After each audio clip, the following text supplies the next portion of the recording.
Bismillahirrahmanirrahim. Assalamualaikum warahmatullahi wabarakatuh. Jika berbicara tentang warisan, pasti selalu dikaitkan dengan harta benda dari keluarga atau kerabat yang sudah meninggal dunia. Tidak jarang hal ini menjadi perebutan bahkan perpecahan dalam sebuah keluarga. Hal yang sama juga pernah terjadi setelah sepeninggalnya Rasulullah SAW. Banyak umat yang memperebutkan harta warisan. Padahal sejatinya Rasulullah SAW sudah memberikan warisan yang tidak ternilai harganya. Di antaranya adalah sebagai berikut. Yang pertama, warisan mengetahui status halal dan haram.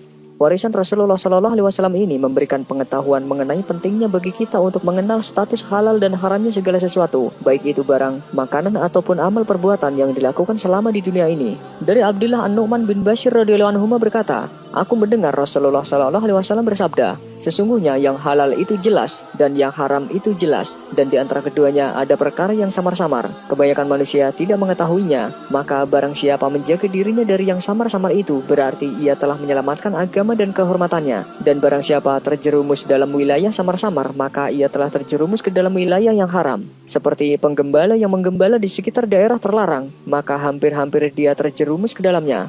Ingatlah, setiap raja memiliki larangan, dan ingatlah bahwa larangan Allah Subhanahu wa Ta'ala apa-apa yang diharamkannya. Ingatlah bahwa dalam jasad ada sekerat daging. Jika ia baik, maka baiklah seluruh jasadnya, dan jika ia rusak, maka rusaklah seluruh jasadnya. Ketahuilah bahwa segumpal daging itu adalah hati." Hadis riwayat Bukhari dan Muslim.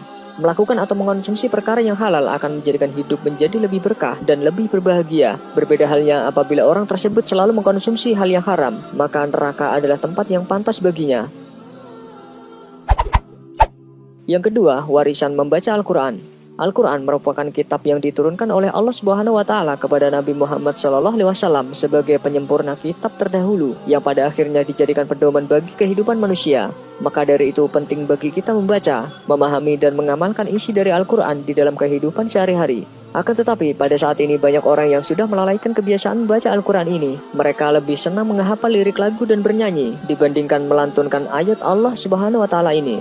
Imam Abu Amr bin Shalah dalam fatwanya mengatakan bahwa membaca Al-Quran merupakan sebuah kemuliaan yang dengannya Allah memuliakan manusia. Maka dari itu luangkanlah waktu untuk membaca dan memahami Al-Quran, sebab Al-Quran menjadi warisan dari Rasulullah yang akan membimbing kita ke jalan kebenaran. Jika kalian menginginkan ilmu, maka sebarluaskan Al-Quran, sebab di dalamnya tersimpan ilmu orang-orang terdahulu dan yang akan datang. Yang ketiga, warisan sholat. Sholat merupakan ibadah yang paling utama di antara amalan-amalan kebaikan lainnya. Bahkan Allah Subhanahu wa Ta'ala menjadikan sholat sebagai tolak ukur dari segala amal ibadah lainnya. Bila baik sholat tersebut, maka baiklah amal yang lain.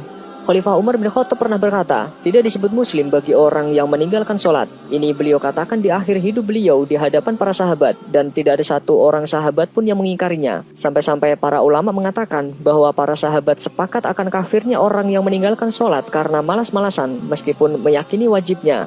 Hal ini pun dikuatkan dengan berbagai dalil yang menyatakan kafirnya orang yang meninggalkan sholat. Perjanjian antara kami dan orang kafir adalah mengenai sholat. Barang siapa meninggalkannya, maka dia kafir. Hadis riwayat Ahmad, Abu Daud, At-Tirmidzi, An-Nasai dan Ibnu Majah dengan sanad yang sahih dari Buraidah al-Aslami.